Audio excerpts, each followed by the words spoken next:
Hello and welcome to a little Paper Mischief. I'm Amy Sonnemann and today I'd like to share with you fun techniques for getting the perfect wax seal every time.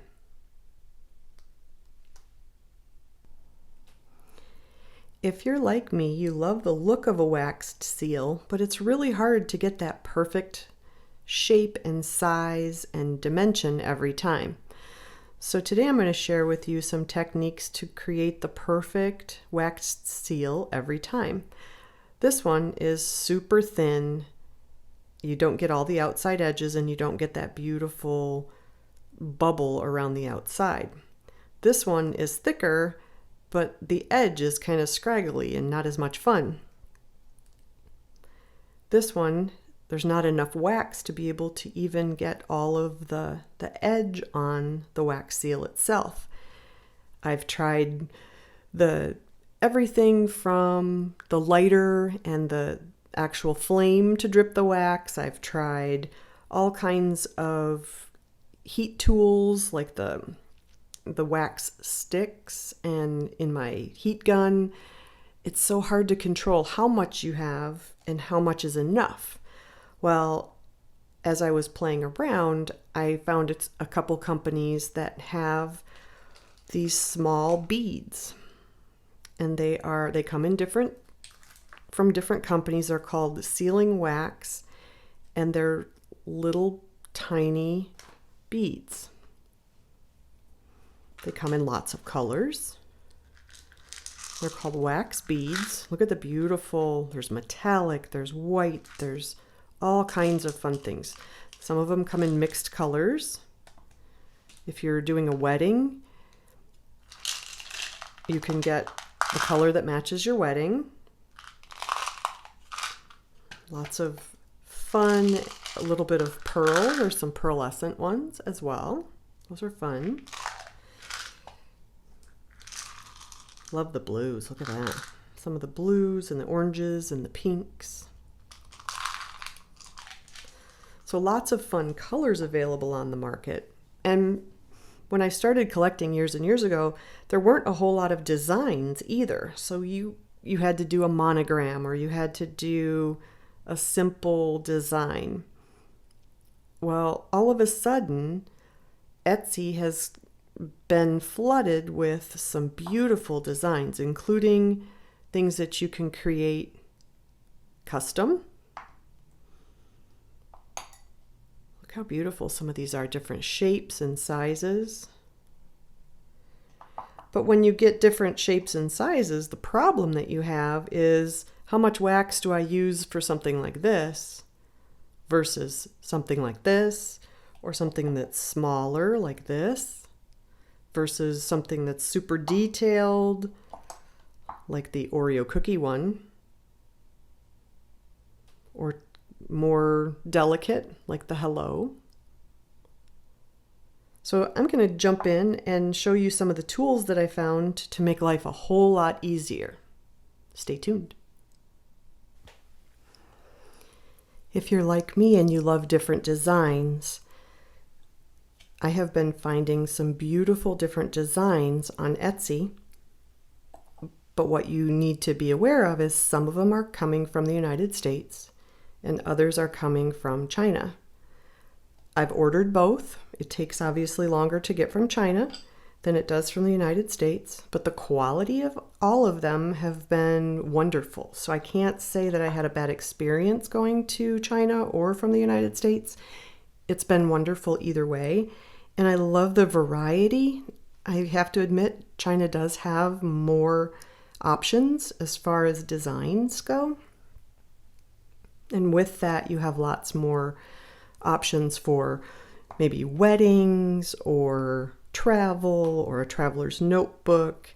I just love all the designs and I love collecting them wherever I go. So if if there's a place that I visited or want to visit, I try and find the wax seal that would allow me to do that. When you order from any of the companies, you get two things. First, you get the little brass top with the seal on it or the impression on it. and it comes in a little bag separately so they don't bang around in shipping. And then you get to pick your handle.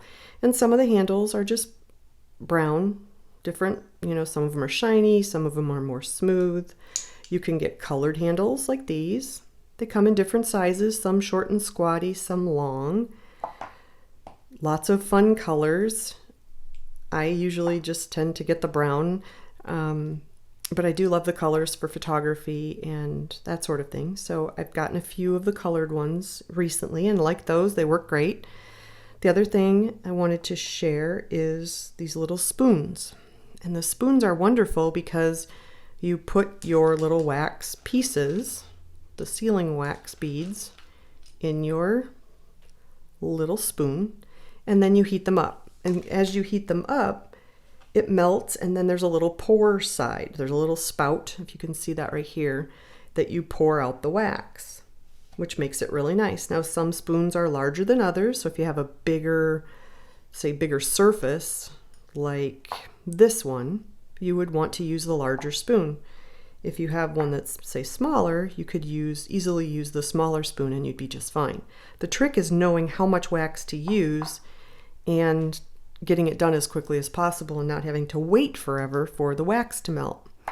One of the machines or tools that I saw just recently is a little wax melting pot, basically, that has a candle in the bottom and then a little hole at the top, and you set your little spoon in this hole, and the wax heats from the bottom, and it heats your wax, and over time it will heat it to the point where you can pour it onto your mat and stamp it. How hot can a votive candle be underneath here? How long is it going to take to heat that so that you can go ahead and do the next one?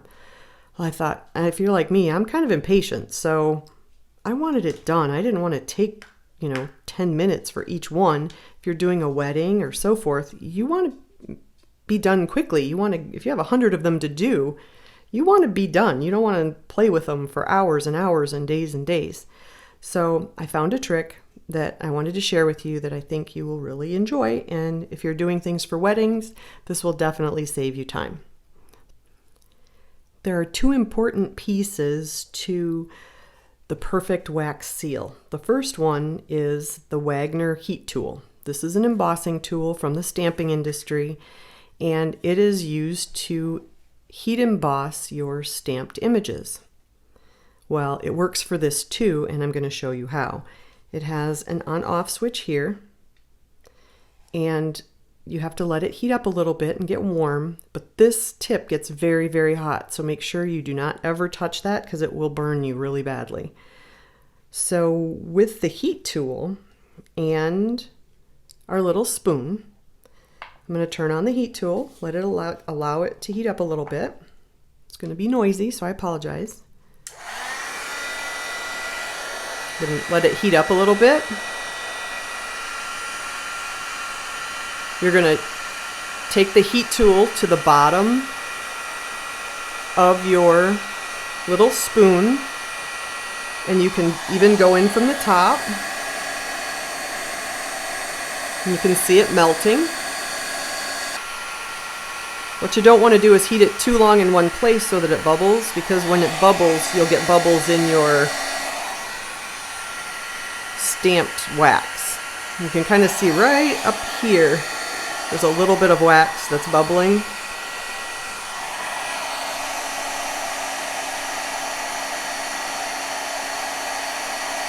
Okay, so it's looking pretty good. We'll heat it again from the bottom.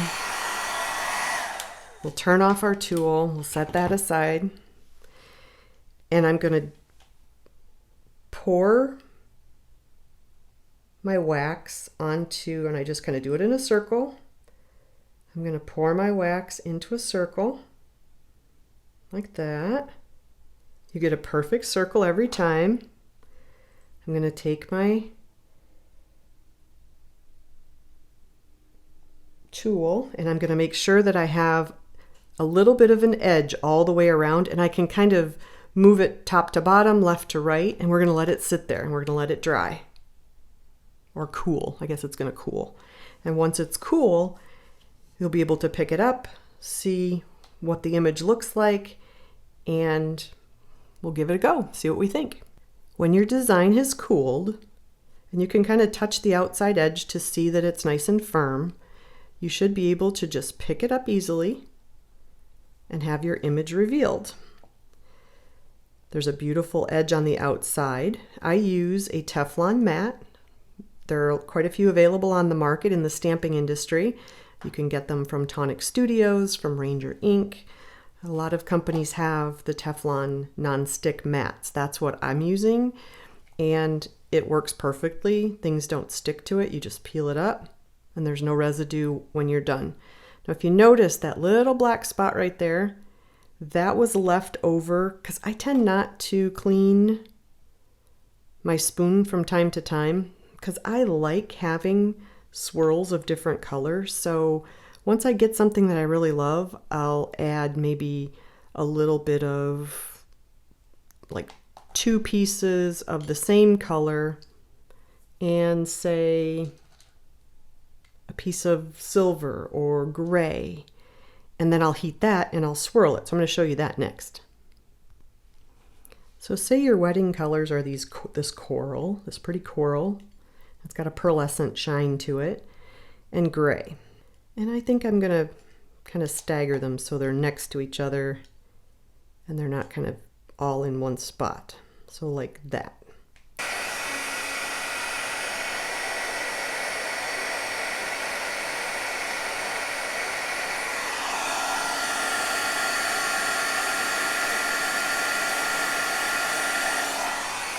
As you can see, the 2 colors are mixed inside of the one little spoon. So what we're going to do is when we go to put it on the mat, we're going to swirl the 2 together and get multiple colors like that. But it will leave the 2 colors inside of your spoon. So then we're going to take our same flour and we're going to do the same thing. We're going to kind of scooch it around and we're going to let it sit. Now, if you can see from above, well, when I move it, I will show you. I can see that I didn't heat it quite enough and it wasn't allowing me to scooch it back and forth. But as soon as I'm done, I'll show you a trick.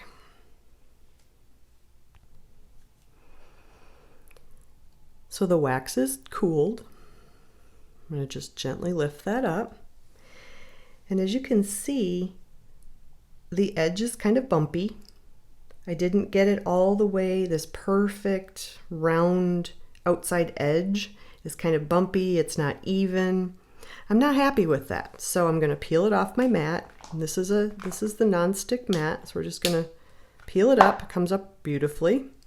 The nice thing about these is it's wax. If you don't like it, cut it up, put it back in your spoon, and reheat it. Now the colors aren't going to swirl as nicely, but this is where I play and kind of see what it's going to do. So I'm going to put those pieces after I've cut them apart to fit inside of my little spoon, and I'm going to do it again.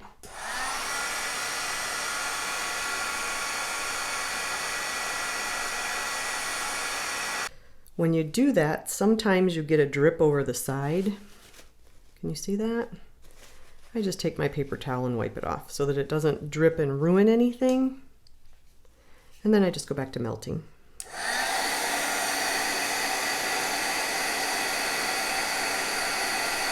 You can see it melting.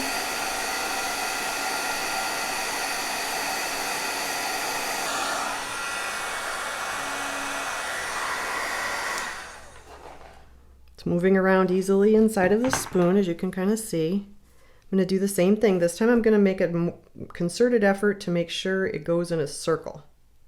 So I'm going to shoot it in concentric circles and then kind of put the last little bit in the middle like that, and you have more control about what it looks like. So now we're going to take our stamp and we're going to just kind of scoot it around until we get that nice pretty edge, and then we're going to let it sit. Typically I use between 4 and 5 of the little pieces each time I melt.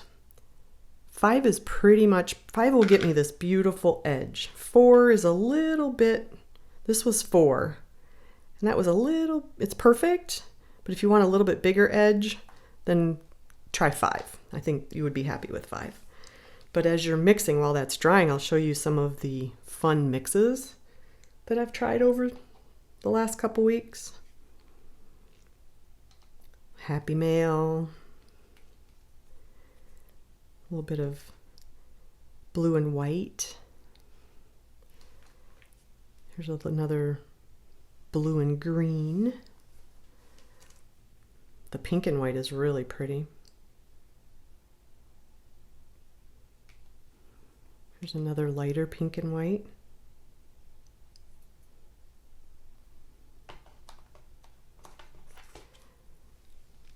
You can do metallic. Love the metallic waxes.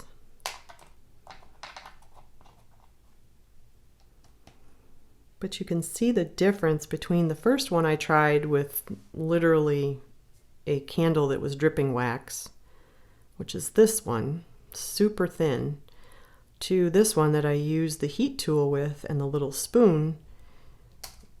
Look at the difference in that.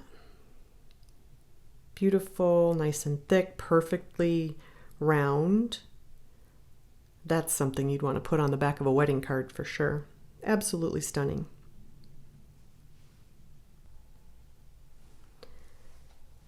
I'm testing my wax to see if it's cooled, and it is. It's a little warm, but it's cool enough to pull off. We're just going to tip our tool back and forth. There's no wax here. If you let it cool long enough, there's no wax that's going to stay on your tool. It's all going to be here.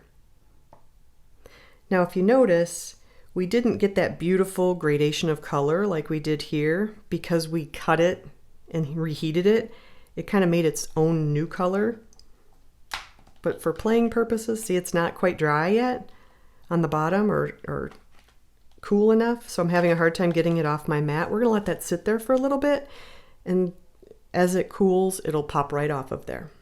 And I tend to do a whole bunch of them. I fill my mat with bunches of the different pieces and so forth. And then at the end, I go back and I peel them all off at the same time.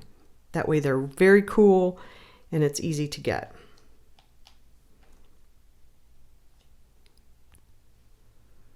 So when I picked this up off of my mat, when you pick it up too quickly, you can see right here where I pulled up the bottom. That's why it's really important to let it just cool and not touch it right away. It's so tempting to go ahead and just want to peel it up and see right away and touch it and feel it. I really am cautioning you to just let it sit there, let it be, let it do its thing, and then you'll be so much happier with the results. Now, if you notice, I have all of these that are not done right on the envelope or on a card because I want to be able to do a bunch of them at once and then add them to a card when I need them. So these are perfectly ready to go. All I need to do is put a little piece of glue on the bottom, put it on my card, and you're ready to go. Now, if you're putting it on an envelope, you would probably want to do it right on the envelope itself. But when I'm doing cards, these are probably going to be for the inside of cards. So I'm not so worried about it coming off. The glue will keep it on. But if you're putting it through the mail, I would highly recommend doing it directly onto the envelope. And then it's nice and sealed and you're good to go. So I hope that you have learned a few things. I hope that if you love sealing wax and seals as much as I do, that you've learned something new. I'll put a few suggestions in the links below the video so that you can kind of check out some of my favorite Etsy stores. This is not an affiliate link. It is just because I absolutely love the products. I've used them exclusively in the last few months, trying them and testing them, and wanted to share. So I hope you learned something new. Thanks for joining me for a little paper mischief today, and have a wonderful day.